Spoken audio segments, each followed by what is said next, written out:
हिंदू कहानियां या क्रिश्चियन कहानियां या भगवान बुद्ध की कहानियां या सिख के गुरुओं की कहानियां, ये सब माइथोलॉजी नहीं लेकिन इन्हें हिस्ट्री बोलना भी गलत है। तो मैंने इस चैनल पर कई वीडियोस बनाई ग्रीक गॉड्स, जापानीज गॉड्स वगैरह पर, जिसको तुम लोगों ने बहुत पसंद भी किया। पर एक चीज है जो लोगों को अभी भी क्लियर नहीं है, और वो है कि क्या माइथोलॉजी है और क्या हिस्ट्री है, और जो धर्म अभी भी जिंदा है जैसे हिंदू, क्रिश्चियन और सिख, उनको क्या बोला जाए। तो इतनी सारी स्टोरीज में हमने देखा है कि हर कहानी में दुनिया का क्रिएशन अलग तरीके से हुआ है, लेकिन किसी न किसी तरह वो बिग बैंग जो साइंस बोलती है उसी का थोड़ा अलग रूप है। पहले केओस आया, फिर पानी, और फिर धरती बनी, फिर इसमें जीव आए। तो ये सब कुछ इतना अलग हो के भी सेम है। तो पहले बात करते हैं कि माइथोलॉजी है क्या। तो माइथोलॉजी मतलब वो कहानियां जो सदियों से चली आ रही हैं, वो कहानियां जिनके कोई बड़े फॉलोअर्स नहीं हैं, वो कहानियां जिन्हें लोग अपने हिसाब से मैनिपुलेट कर सकते हैं, क्योंकि पहली चीज, उन कहानियों को सुनाने वाले और उन्हें मानने वाले अब एग्जिस्ट नहीं करते, और उन कहानियों को सपोर्ट करने वाला कोई सबूत नहीं है। तो इसीलिए ग्रीक हो या नॉर्स, ये चीजें माइथोलॉजी में आती हैं, क्योंकि इनके कोई फॉलोअर नहीं है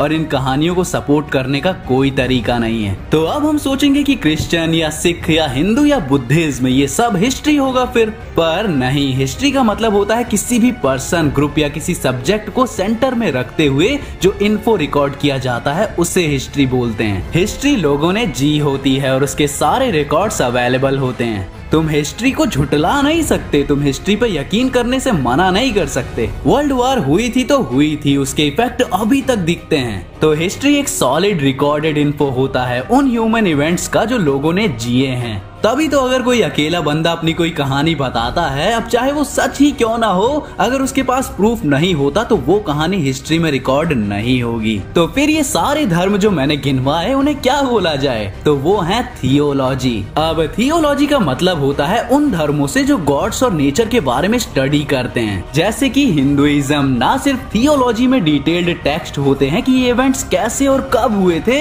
पर संसार में हमें कई प्रूफ्स पहले ही मिल चुके हैं इन इवेंट्स के। जैसे ग्रंथों में मेंशन किसी जगह का रियल वर्ल्ड में जैसे का तैसा होना। तो अब तुम बोलोगे कि अगर इतने सारे प्रूफ्स हैं तो हिस्ट्री क्यों नहीं मान लेते? तो हिस्ट्री रिकॉर्डेड इन्फो होता है किसी भी इवेंट का, और थियोलॉजी डिटेल्ड स्टडी होती है। तुम धर्म में मानो या ना मानो, पर ये चीजें हुई हैं सालों पहले। पर ये स्टडी इसलिए है क्योंकि जो सालों से ये कहानियां एक बंदे से दूसरे बंदे के हाथों गुजर रही हैं, तो जो एक्चुअल प्योर वर्जन है वो खो चुका है। एक तरह से अभी जो थियोलॉजी बची है वो पूरी तरह सच नहीं है, वो रियल इवेंट्स पे बेस्ड कहानियां हैं। तो हमें पता है कि ये लोग एग्जिस्ट तो करते थे हजारों साल पहले, पर एग्जैक्ट हमें की लाइफ नहीं पता। अभी आगे हम बात करेंगे कि कौन कौन से रिलीजन थियोलॉजी में आते हैं। पर थियोलॉजी के भी मल्टीपल पार्ट्स हैं। एक थियोलॉजी का पार्ट वो है जिसका कोई सॉलिड प्रूफ नहीं है और वो फेथ पर चलता है, जैसे कि संसार का निर्माण भगवान ने किया है, या स्वर्ग में रहने वाले देवता और उनकी कहानियां।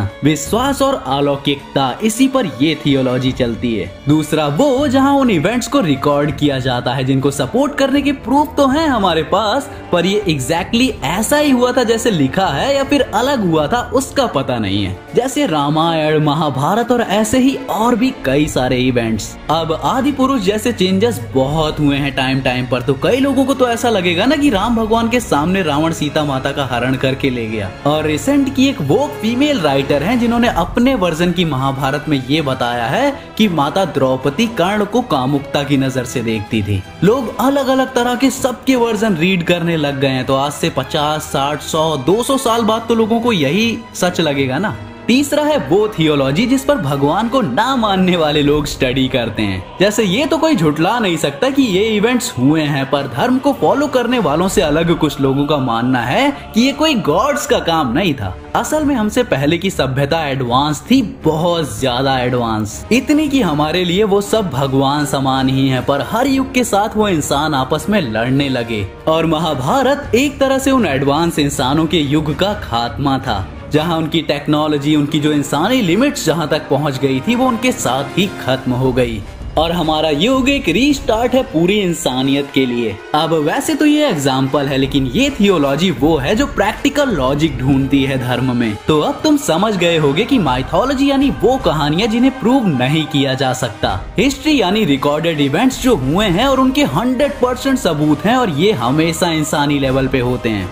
और थियोलॉजी यानी वो धर्म जो अभी भी एक्टिव हैं और वो उनकी हिस्ट्री की स्टडी करते हैं और उनकी कई चीजें प्रूवन हैं, जो कई चीजें अभी भी हवा में हैं। अब बात कर लेते हैं मेन धर्म जो बेसिकली थियोलॉजी का पार्ट है। हिंदुइज्म जो सबसे पुराने धर्मों में से एक है और जिसकी रिकॉर्डिंग के प्रूफ हर जगह मिल जाएंगे तुमको पूरे विश्व में। फिर है बुद्धिज्म, इसको थियोलॉजी में मानने को लेके अभी भी डिबेट है, पर क्योंकि इसके भी हिस्टोरिकल फिगर रह चुके हैं दूसरे धर्मों में भी, तो ये भी इस चीज का पार्ट बन जाता है। फिर है शिंतो, जिसके बारे में मैंने जापानीज माइथोलॉजी के वीडियो में बताया था, एक धर्म जो गॉड पे नहीं बल्कि इंसानों की अच्छाई पर बेस्ड है। और हाँ, ये बुद्धिज्म से भी कनेक्टेड है मॉडर्न टाइम में। फिर आता है ज्यूडिज्म, ज्यूस लोग इसको फॉलो करते हैं, ये इंसानों के मोरल्स और एथिक्स पर ज्यादा फोकस करता है। और फिर है इस्लाम और क्रिश्चियनिटी और भी कुछ, तो ये सब थियोलॉजी हैं। यानी इन पे कोई माने या ना माने वो इन्हें झुटला नहीं सकता। इन पे सब कुछ सच नहीं है